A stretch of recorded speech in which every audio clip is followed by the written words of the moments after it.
Last week I caught a mouse in my flat. I have mice, which is something I don't really like that. I have mice and I caught this one on glue paper.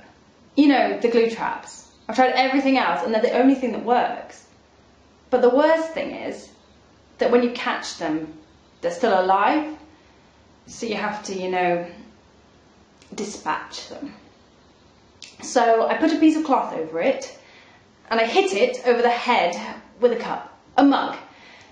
But the problem is it takes quite a few, hits.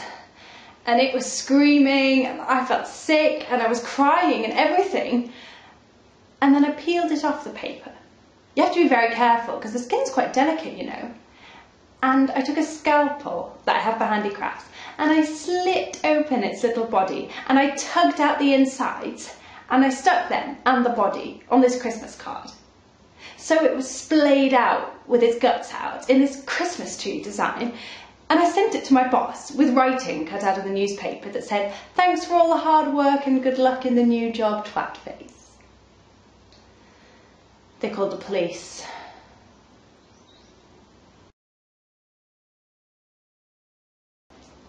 Volunteer work.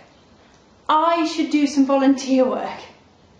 I am the queen of volunteer workers, a brigadier general in the army of volunteers. What do you think I've been doing? Planned Parenthood, the Dance Theatre of Harlem. I have given my lifeblood to the Lenox Hill thrift shop. Every day I was there on my hands and knees, unpacking every filthy box, sorting through garments stiff with sweat and urine. Every day I would watch the other volunteers ransack the shop for any rag with a designer label. Then by chance, in a box of mouldy paperbacks, there was a first edition hardcover English translation of Siddhartha in mint condition with the original dust jacket and a personal inscription from Hermann Hesse. I put it aside.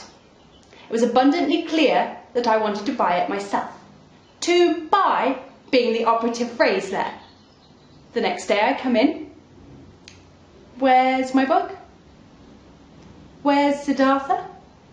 The manager, Libby Fleischman, says, "Oh, I'm so sorry. I forgot you put that aside. I sold it to a dealer." It was a deliberate act of cruelty.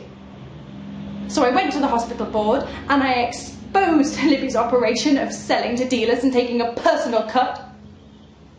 They wanted proof. And none of the other volunteers would back me up. I was humiliated, disgraced, and betrayed. So yes, Mother, I have done my fair share of volunteer work. I have chopped the vegetables, driven the meals on wheels, registered people for the boat, made puppets for the retarded, pushed the hospital cards, stuffed the mailings, licked the envelopes, worked the hotline, sewed the quilt, saved the whales, served everyone's needs but my own. Well, what about my needs, Mother? Who's going to volunteer to save me?